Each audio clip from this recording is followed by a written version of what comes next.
स्वागत है दोस्तों आपका अपने चैनल डीके जनरल 4354 पर।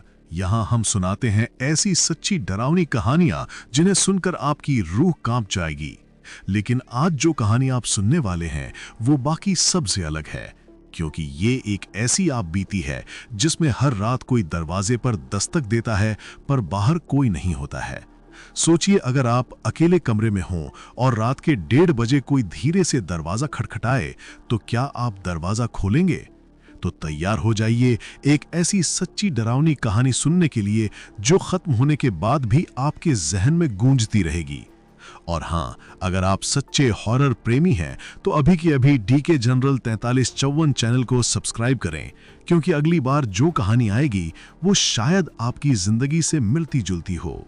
और एक बात, आप हमारी कहानी कहां से सुन रहे हैं और आपका नाम क्या है, प्लीज कमेंट करके जरूर बताना। तो चलिए कहानी शुरू करते हैं। नमस्कार दोस्तों, मेरा नाम रवि शर्मा है। मैं देहरादून में एक प्राइवेट कंपनी में काम करता हूं। करीब 6 महीने पहले मैंने ऑफिस के पास ही एक पुराना किराए का कमरा लिया था। छोटा सा लेकिन शांत और सस्ता। मकान मालिक बुजुर्ग थे, वर्मा अंकल और शारदा आंटी। दोनों बहुत सीधे साधे लगते थे। घर थोड़ा पुराना था, दीवारों पर नमी थी, छत से सीलन की गंध आती थी, पर मुझे बस यही पसंद था, सन्नाटा। दिन भर के काम के बाद मैं उसी सन्नाटे में अपने विचारों में खो जाता था। लेकिन उस सन्नाटे ने ही मेरी जिंदगी को डरावना बना दिया। पहली बार वो आवाज मैंने तीसरी रात सुनी थी, ठक ठक ठक की। रात के करीब 1:30 बज रहे थे। मैं नींद से आधा जागा था, आधा सोया हुआ। पहले लगा शायद बिल्ली होगी, लेकिन वो दस्तक लगातार और धीरे धीरे जोर से होने लगी। मैंने डरते डरते दरवाजे की तरफ देखा। दरवाजे की दरारों से हल्की सी परछाई अंदर गिर रही थी, एक औरत की परछाई। मेरा दिल जोर से धड़कने लगा। मैंने तुरंत टॉर्च उठाई और धीरे से आवाज लगाई, कौन है? कोई जवाब नहीं, सिर्फ ठक ठक की आवाज आती रही। मैंने हिम्मत जुटाई और दरवाजा खोल दिया, पर बाहर कोई नहीं था।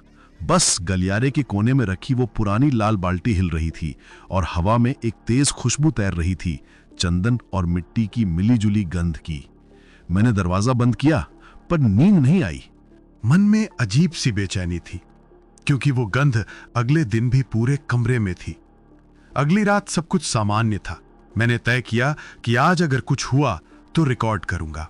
रात को मोबाइल चार्ज पर लगाकर मैंने कैमरा रिकॉर्ड मोड पर छोड़ दिया और सो गया। करीब 2 बजे फिर वही हुआ, ठक ठक ठक। इस बार मैं दरवाजे के पास जाकर खड़ा हो गया। परछाई फिर थी, वही पतली लंबी आकृति धीरे धीरे सरकती हुई। मैंने पूछा, कौन है? कोई जवाब नहीं, पर इस बार कुछ अलग था। दरवाजे की नीचे की दरार से किसी के पांव दिखे, नंगे पैर, लेकिन पैरों की दिशा उल्टी थी। मैं वहीं जम गया। पसीना ठंडा पड़ गया। धीरे धीरे वो परछाई दाईं तरफ मुड़ी और गलियारे में गायब हो गई। मैंने हिम्मत जुटाकर दरवाजा खोला, फिर वही सन्नाटा। बस फर्श पर गीले पैरों के निशान थे। सुबह उठते ही मैंने मोबाइल देखा। वीडियो में कुछ सेकंड बाद काली स्क्रीन दिखने लगी, जैसे किसी ने कैमरे के सामने हाथ रख दिया हो। और फिर हल्की सी फुसफुसाहट, दरवाजा मत खोलना। मेरी रूह कांप गई। वो आवाज औरत की थी, और वो आवाज मेरे कमरे के अंदर से ही आ रही थी। मैंने उसी वक्त नीचे जाकर वर्मा अंकल से कहा, अंकल, इस घर में रात को कोई आता है क्या? अंकल थोड़ी देर चुप रहे, फिर बोले, बेटा तू डर मत, कभी कभी पुराने घर आवाज करते हैं।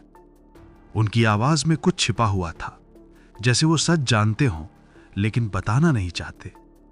उस रात मैंने तय किया कि अब रिकॉर्ड नहीं करूंगा, बस सीधे कमरे में अगरबत्ती जलाकर सो जाऊंगा।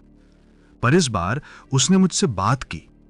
रात 2:15 पर मेरी आंख खुली तो देखा दरवाजा थोड़ा खुला हुआ था और बाहर कोई धीरे धीरे बोल रहा था, रवि, दरवाजा खोलो ना।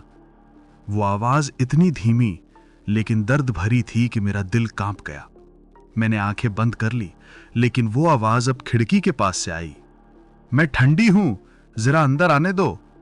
मैं चीख पड़ा और लाइट ऑन कर दी, पर कमरे में कोई नहीं था। बस मेरी खिड़की के बाहर एक औरत की परछाई खड़ी थी और वो मुझे देख रही थी, उल्टा सिर झुकाए हुए।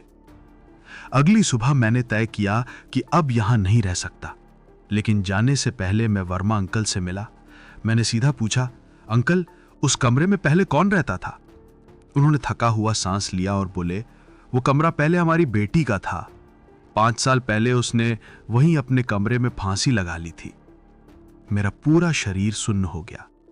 उन्होंने आगे कहा, उसके जाने के बाद जो भी उस कमरे में रहा, कहता है वो रात में दरवाजे पर आती है, बस खड़ी रहती है। मैंने कांपते हुए पूछा, उसका नाम क्या है? अंकल ने धीरे से कहा, संध्या। भाई, वो नाम सुनते ही मेरे गले से आवाज नहीं निकली, क्योंकि पिछले 2 दिनों से मेरे मोबाइल में जो आवाज रिकॉर्ड हुई थी वो यही कह रही थी कि रवि, मैं संध्या हूं। मैं अगले दिन निकलने वाला था। सारा सामान पैक कर लिया था। रात को सोचा जल्दी सो जाऊं, पर जैसे ही आंखें लगीं, कानों में फिर वही आवाज गूंजी, आज मत जाओ। इस बार वो कमरे के अंदर थी। लाइट ऑन की तो देखा एक औरत सफेद साड़ी में मेरे सामने खड़ी थी। चेहरा आधा जला हुआ, पर आंखें इतनी गहरी कि जैसे उसमें अंधेरा जिंदा हो। वो बोली, मैं किसी को जाने नहीं देती। मैं चिल्लाया और कमरे से भागा, पर बाहर दरवाजा अपने आप बंद हो गया और तभी खिड़की से एक जोरदार हवा का झोंका आया और कमरे की दीवार पर बना वो पुराना फोटो फ्रेम गिरा। उसमें संध्या की तस्वीर थी, ठीक उसी सफेद साड़ी में जैसे वो मेरे सामने खड़ी थी। मैं बेहोश हो गया। सुबह जब मुझे होश आया तो मैं अस्पताल में था। लोगों ने कहा मुझे बेहोशी हालत में कमरे से बाहर पाया गया। वो कमरा अब बंद है, किराए पर कोई नहीं रहता। लेकिन कभी कभी रात के सन्नाटे में जब मैं अपनी नई जगह पर बैठा होता हूं तो खिड़की के बाहर कोई दस्तक देता है, ठक ठक की, और धीमी सी आवाज आती है, रवि, तुम मुझे छोड़कर क्यों चले गए? अगर इस कहानी ने आपके रोंगटे खड़े कर दिए हो तो समझ लीजिए वो औरत आज भी जिंदा है और शायद आपको भी देख रही है। लेकिन जाने से पहले उसकी नजर से बचने का सिर्फ एक ही तरीका है। चैनल डीके जर्नल 4354 को अभी सब्सक्राइब कर दीजिए, क्योंकि अगली कहानी शायद आपकी जिंदगी से जुड़ी हो सकती है। तो चलिए मिलते हैं अगली डरावनी कहानी में, जहां सच और डर दोनों एक साथ होंगे। धन्यवाद।